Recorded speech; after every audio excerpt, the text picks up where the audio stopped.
আসসালামু আলাইকুম। Easy lifestyle blog Dipa সারাবেলাতে আপনাদের সবাইকে স্বাগত জানাচ্ছি। আশা করছি কাছে দূরে যে যেখান থেকে আমার ভিডিওটি দেখছেন সবাই ভালো আছেন। মানুষের জীবন খুব অদ্ভুত, যেখানে আঁকে বাঁকে ভরপুর বিচিত্রতা।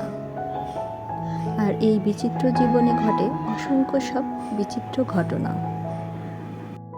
হাসি কান্না, আনন্দ বেদনা, দুঃখ সুখ, ভালো মন্দের মিশেলে এগিয়ে চলে সবার জীবন খরস্রোতা নদীর মতো।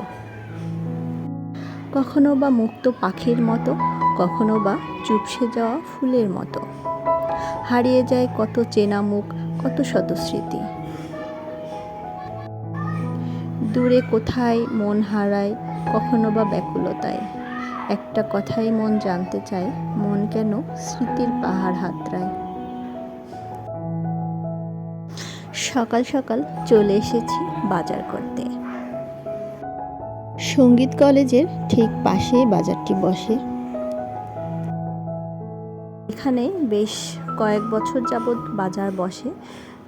খুব ফ্রেশ এবং টাটকা সবজিগুলো পাওয়া যায়। নর্মাল বাজারে যেরকম পানি ছিটানো সবজি বা একটু পুরনো ওই রকম না, খুবই ফ্রেশ। আর মাছগুলো খুব তরতাজা। আর এখানে অনেক রকম আইটেমের মাছ, শাকসবজি, ফলমূল সব কিছুই পাওয়া যায়। আর কেনাকাটা করে বেশ আরাম। খোলা জায়গায় বাজার করতে একটু বেশিই মজা লাগে। পুঁটি থেকে শুরু করে হরেক প্রজাতির মাছ রয়েছে এই বাজারে।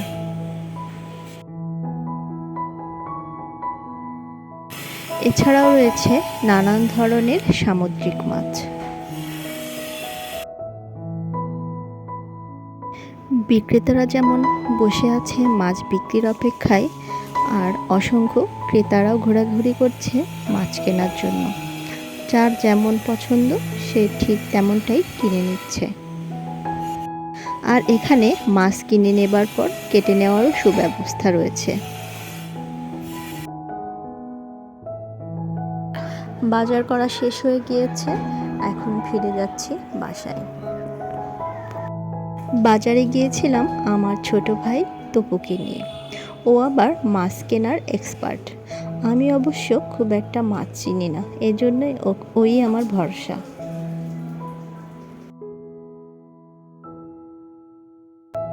বাজারে গিয়ে কিছু ফ্রেশ হাঁসের ডিম নিয়ে এসেছি। মুরগির ডিমের থেকে হাঁসের ডিম কিন্তু বেশি সুস্বাদু হয়। তো এর গায়ে অনেক ময়লা, তাই আনার পরপরই কিছুক্ষণ পানিতে ভিজিয়ে রাখছি। আর ভিজিয়ে রাখার পর একটা জালি দিয়ে গাগুলো পরিষ্কার করে নেব। তারপর শুকিয়ে ফ্রিজে রেখে দেব।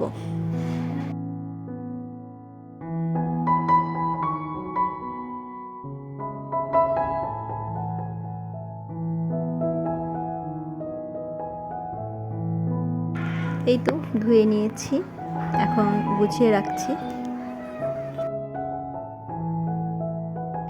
হাঁসের ডিমে কিন্তু মুরগির ডিমের তুলনায় পুষ্টিগুণ অনেকটাই বেশি।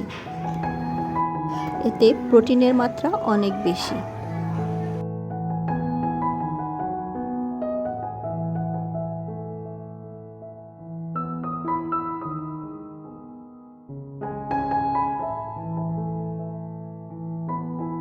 কাজের ফাঁকে ছেলেকে একটু পেয়ারা কেটে দিয়েছি, ও খাচ্ছে।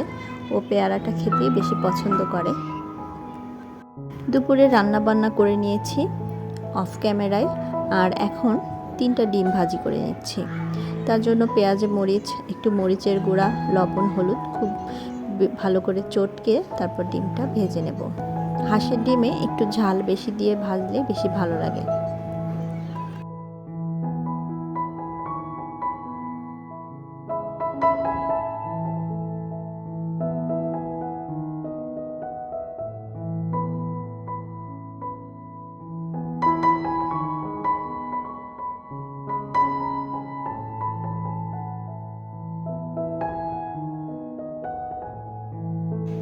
কুসুমগুলো দেখতে খুবই সুন্দর লাগছে, একদম টুকটুকে কমলা রঙের। যাদের প্রেশার মাঝে মধ্যেই লো হয়ে যায় তারা কিন্তু নিয়মিত হাঁসের ডিম খেতে পারেন।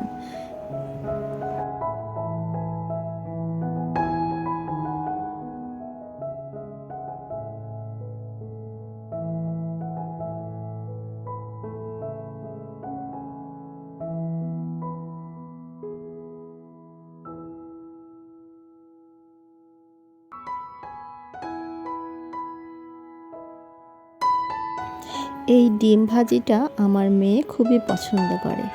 যে কোনো তরকারি রান্না করি না কেন, ওর একটা ডিম ভাজি হলে আর কোনো কথা নেই।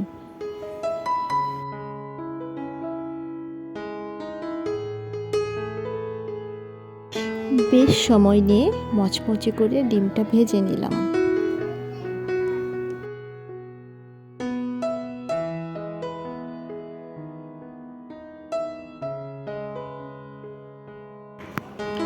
আর এখন রাতের খাবারের প্রস্তুতি নিচ্ছি। একটা বেগুন পুড়িয়ে নিচ্ছি, আজ রাতে রুটি খাবো আর আমরা প্রায়ই রাতে রুটিই খাই। তো বেগুন ভর্তা হবে আর সাথে সবজি ডাল।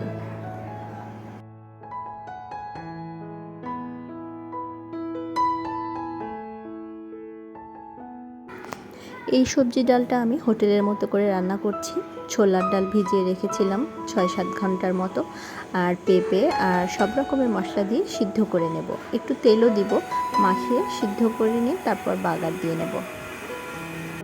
এভাবে সবজি রান্না করলে খেতে খুব ভালো লাগে রুটি পরোটার সঙ্গে।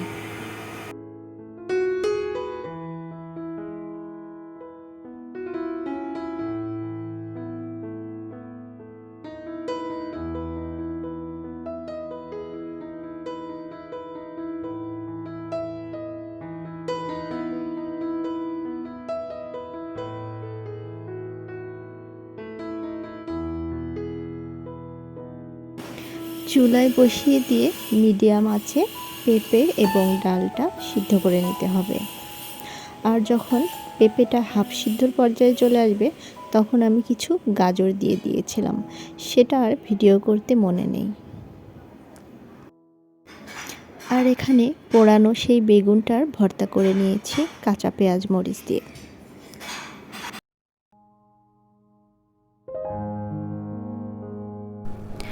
আজ এ পর্যন্ত শেষ করছি। আর আজকের ভিডিওটি ভালো লাগলে লাইক দিন। আপনার কোনো ইতিবাচক মতামত থাকলে কমেন্টে জানান। আমার সঙ্গে থেকে অনুপ্রাণিত করতে অবশ্যই সাবস্ক্রাইব করুন এবং পরবর্তী ভিডিও পেতে পাশে থাকা বেল বাটনটি ক্লিক করে রাখুন। সবাই সুস্থ থাকুন, নিরাপদে থাকুন। আল্লাহ হাফেজ।